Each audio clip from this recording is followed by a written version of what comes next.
નમસ્કાર મિત્રો આજે તમારી સમક્ષ બહુ સુંદર વિષય છે। પિતૃઓ પાછળ પિતૃની મુક્તિ માટે જે કર્મ કરવામાં આવે છે એનો એક જેને નારાયણ બલિ કર્મ કહેવામાં આવે છે।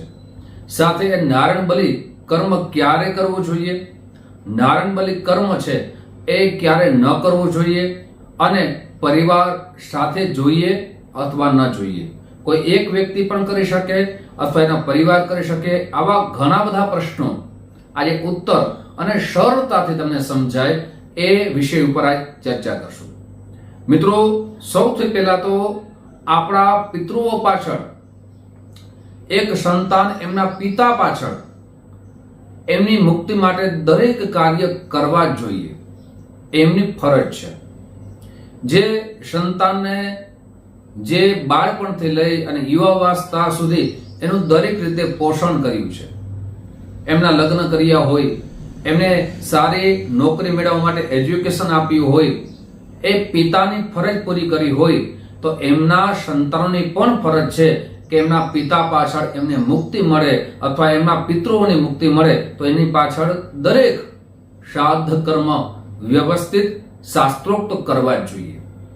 આજે મિત્રો આપણે જોઈએ છે કે ઘણા બધા વ્યક્તિઓ શાસ્ત્રને જાણતા નથી, સાથે અંધશ્રદ્ધા તરફ અથવા એમ કહી શકાય કે એમના પિતા માટે, એમના પરિવાર માટે, જે પિતૃઓ વયા ગયા છે એના માટે સમય નથી, એટલે શાસ્ત્રમાં જે વિધિ છે એ શાસ્ત્રની વિધિ વિધાન કરતા જ નથી।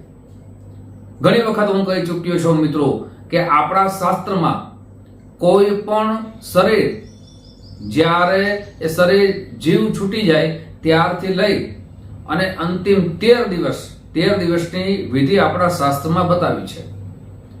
ષડપિંડની વિધિ બતાવી છે, સાથે આ ત્રયોદશી એકાદશીની વિધિ, દશમાની વિધિ, 12માની વિધિ, શ્રવણીની વિધિ, આ બધી વિધિ આપણા શાસ્ત્રોમાં સુંદર રીતે લખવામાં આવી છે।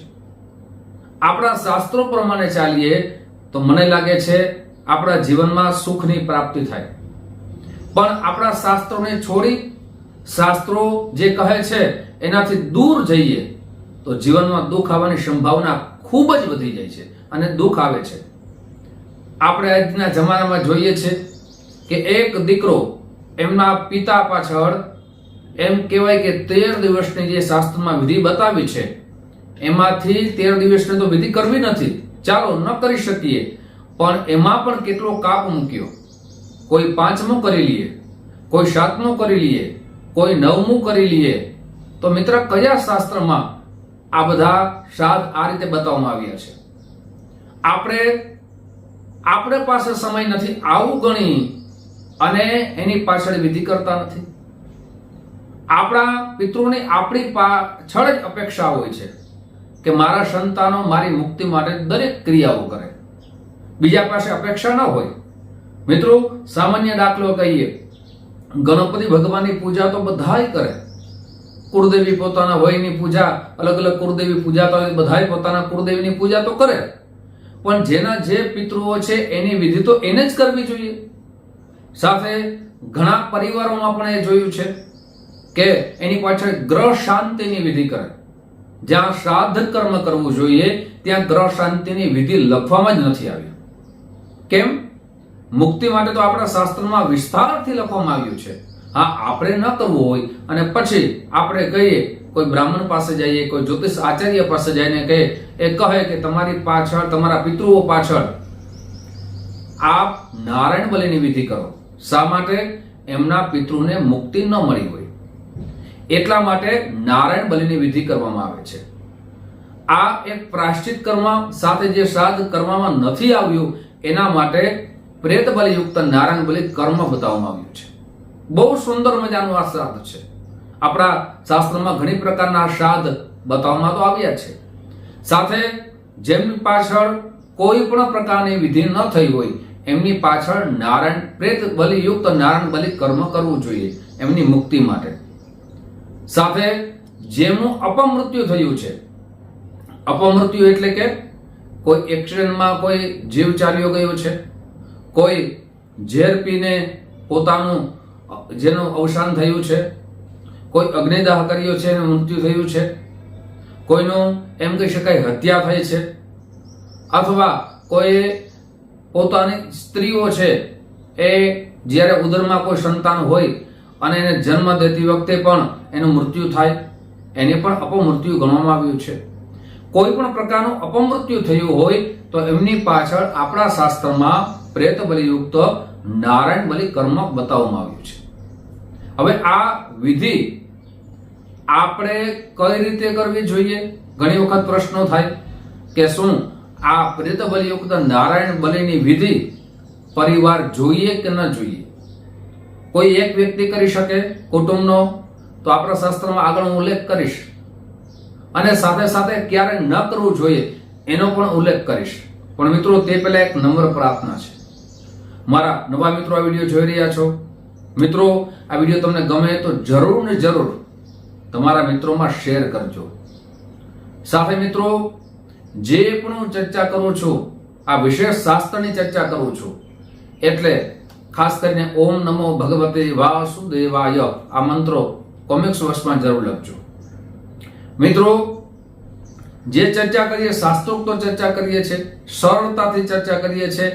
ઘણા બધા એના શ્લોક તો બતાવવામાં આવ્યા છે, પણ હું તમને સરળતાથી સમજાઈ જાય એટલે ગુજરાતીમાં સરળતાથી સમજાવું છું.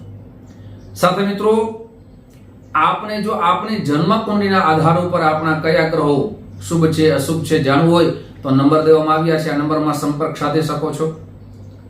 અને મિત્રો જ્યોતિષ જોવાનો સમય સવારે 10 વાગ્યાથી લઈ બપોરના 1 વાગ્યા સુધી છે, સાંજે 5 વાગ્યાથી લઈ રાત્રે 9 વાગ્યા સુધી છે.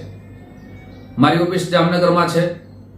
આપને જન્મકુંડળી બતાવ્યું હોય, જામનગરથી દૂર રહેતા હોય તો એના માટે ઓનલાઈનની વ્યવસ્થા રાખી છે. આપનું નામ, જન્મ તારીખ, જન્મ સમય, જન્મ સ્થળ આપ મોકલી આપશો એટલે આપણે કુંડળી બનાવી આપણા જ ફોનમાં મોકલવામાં આવશે. સુનિશ્ચિત દક્ષિણા મોકલી આપશો એટલે આપને સમય દેવામાં આવશે અને આપની કુંડળી વિશે આપને સમજાવવામાં આવશે. સાથે મિત્રો હવે આ નારાયણ બલિની વિધિ પ્રેત બલિયુક્ત ઘણી વખત ઘણી જગ્યાએ આપણે જોયું હશે. તો ખરેખર મિત્રો શાસ્ત્રોક્ત રીતે કરવામાં આવે, આપણા શાસ્ત્રો કહે છે એ પ્રમાણે કરવામાં આવે તો શાસ્ત્રમાં લખ્યું છે જેને જે ઉપદેશીને કરવામાં આવે એને જ એ કર્મ પ્રાપ્ત થાય છે. સાથે આપણે એ પણ ઘણી વખત જોયું છે કે ઘણી વખત અંધશ્રદ્ધામાં માણસો આવે, ભ્રાંતિઓ ઘણી બધી જોડાયેલી છે કે કોઈ પણ પિતૃઓ પાછળ પ્રેત બલિયુક્ત નારાયણ બલિ કર્મ કરવું હોય તો પરિવાર જોઈએ, આવી એક ભ્રાંતિઓ છે.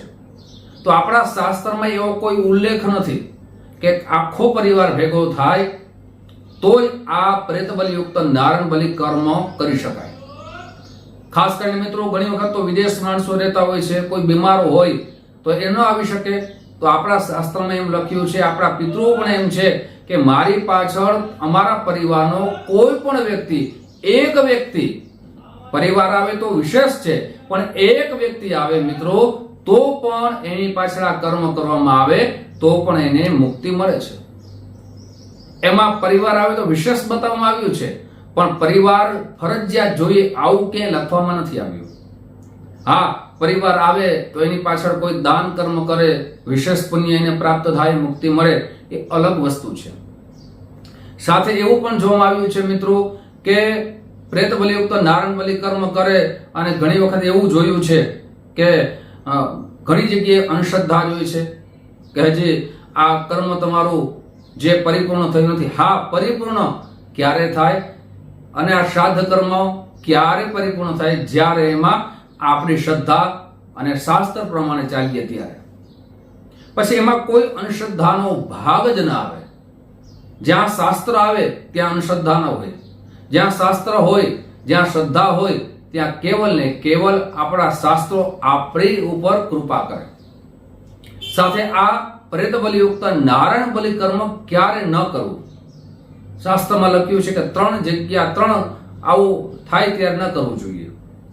જ્યારે કોઈ પણ વ્યક્તિ જે પૂજામાં બેસવાના હોય છે એને માસિક ધર્મ આવે ત્યારે કર્મ ન કરવું જોઈએ.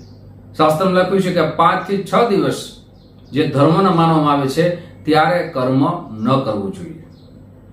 સાથે બીજો ઉલ્લેખ એ બતાવવામાં આવ્યો છે કે કોઈનું નજીકમાં મૃત્યુ થયું હોય અને એમની જ્યાં સુધી જે શાસ્ત્ર પ્રમાણે વિધિ ન થઈ હોય ત્યાં સુધી આ આપણા ઘરે પ્રેત બલિયુક્ત નારાયણ બલિ કર્મ ન કરવું જોઈએ. અથવા ત્રીજું એક બતાવવામાં આવ્યું છે કે આપણા ઘરે માંગલિક પ્રસંગો કરવાના હોય તો એ પહેલા કરી લેવું જોઈએ. કા માંગલિક પ્રસંગો પૂર્ણ થઈ ગયા પછી એ શ્રાદ્ધ કર્મ કરવું જોઈએ. હવે આપણા શાસ્ત્રમાં તો ત્યાં સુધી બતાવ્યું છે કે 1 વર્ષ સુધી માંગલિક પ્રસંગો આપણે ન કરી શકીએ. આપણે 1 વર્ષ સુધી એમની પાછળ ઘણી બધી ક્રિયાઓ આપણા શાસ્ત્રમાં બતાવી છે, પણ આજ ફાસ્ટ જમાના પ્રમાણે આપણે 1 વર્ષ સુધી આ બધું કરી શકતા નથી. એટલે જ્યારે 13માનું વિધિ કરવામાં આવે ત્યારે વાર્ષિક શ્રાદ્ધ પણ કરવામાં આવે સાથે. એટલે એ છૂટ આપવામાં આવી શાસ્ત્ર પ્રમાણેની આપણા આજના જમાના પ્રમાણે કે હવે તમારા ઘરે માંગલિક પ્રસંગ કરી શકો. સૂતક ઉતરી જાય, જે કોઈનું મૃત્યુ થયું હોય 13 દિવસની વિધિ પરિપૂર્ણ થઈ જાય, પછી ગણપતિ ભગવાનની પૂજા થાય, પુણ્યાવચનની વિધિ થાય, એટલે સૂતક ઉતરી જાય. એટલા માટે અને સાથે સાથે 1 વર્ષથી સુધી શ્રાદ્ધ તો બતાવ્યા છે, પણ ફાસ્ટ યુગમાં જીવીએ છે તો 1 વર્ષથી સુધી ઘણાના પ્રસંગો ન કરી શકે. હવે જેની પાસે સમય નથી તો 5મું 7મું કરે છે તો આ 13 દિવસની વિધિ ક્યારે કરે એ પણ જોવાનો પ્રસંગ છે. અને કોઈ પણ પરિવારની અંદર આપણા શાસ્ત્રમાં લખ્યું છે કે કોઈ પણ પરિવારની અંદર શાસ્ત્ર પ્રમાણે ચાલશો, શ્રદ્ધા, ઘણા બધા વિદ્વાન બ્રાહ્મણોની સલાહ લઈને ચાલશો તો મને લાગે છે કે તમારા પિતૃની મુક્તિ મળશે અને મળશે. મિત્રો, અને આ કર્મ કઈ જગ્યા કરવામાં વિશેષ બતાવવામાં આવ્યું છે. આ કર્મ કોઈ પણ તીર્થ નદીમાં કરી શકાય છે, કોઈ પણ તીર્થ જગ્યાએ કરી શકાય છે, સાથે જ્યાં જલાશય હોય ત્યાં કરી શકાય છે. શંકર ભગવાનના મંદિરે આપ આ કર્મ કરી શકો છો. ઘણા બધા આપણા ભારત દેશમાં તીર્થ જગ્યા બતાવી છે, પણ સાથે સાથે એ પણ કહી દઉં કે મિત્રો, આપણે યોગ્ય લાગે એવા વિદ્વાન શાસ્ત્રને જાણનારા બ્રાહ્મણોને સાથે લઈને આ કર્મ કરવું જોઈએ, જેનાથી આપણા પિતૃને મુક્તિ મળી શકે. આપણા શાસ્ત્રમાં લખ્યું છે કે હર હંમેશા અંધશ્રદ્ધાથી દૂર રહેવું જોઈએ, જેનાથી સુખની પ્રાપ્તિ થઈ શકે. મિત્રો, આજનો વિષય સાથે સાથે આ વિષય ઉપર હજી ઘણી બધી ચર્ચાઓ તમારી સમક્ષ મૂકવાનો છો. અને આપણા પિતૃઓ, જે પણ તમારા પિતૃ હોય એના મુક્તિના ઘણા બધા સરળ ઉપાય પણ તમારા સમક્ષ મૂકતો રહેશે. આપ જે માધ્યમથી આ વિડીયો જોવો છો, આપ ફેસબુકના માધ્યમથી જોતા હોય તો અમારા ફોલો કરી લેજો. યુટ્યુબના માધ્યમથી જોતા હોય તો જરૂર મિત્રો સબસ્ક્રાઇબ કરી લેજો. ફરીથી મળશું. આપ સૌને મારા જય શ્રી કૃષ્ણ, મહાદેવ.